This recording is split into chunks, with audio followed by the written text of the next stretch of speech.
Good morning, sir. And this is my definition of terms.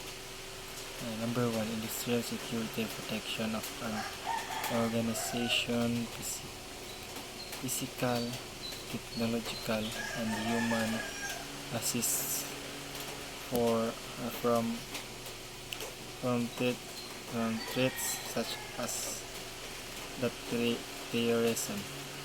Number two, security measures. International threats such as crime, empathy, terrorism, and cyber attack. Number three, safety measure. Uni, Unintentional hazard, national hazard.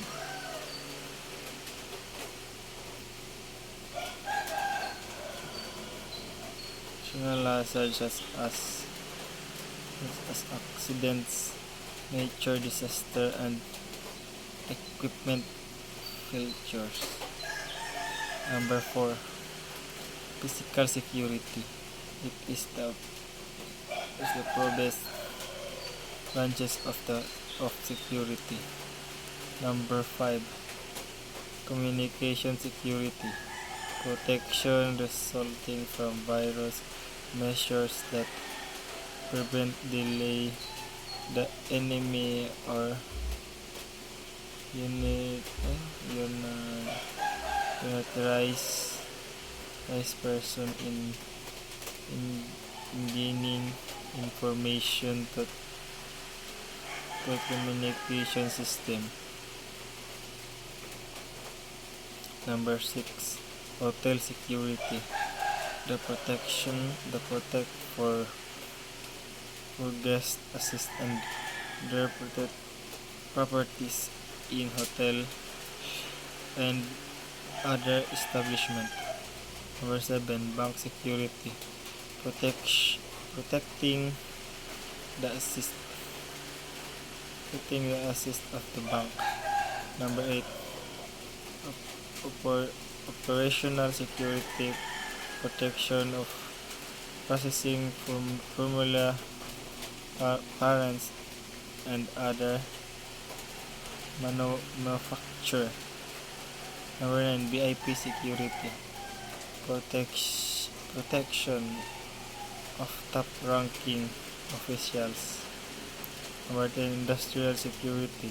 Security applied of business groups engaged in industries. Number 11, mobile portable.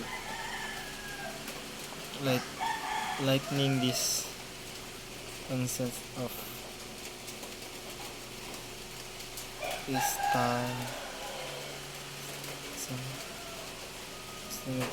standard or portable manual operated search operated search.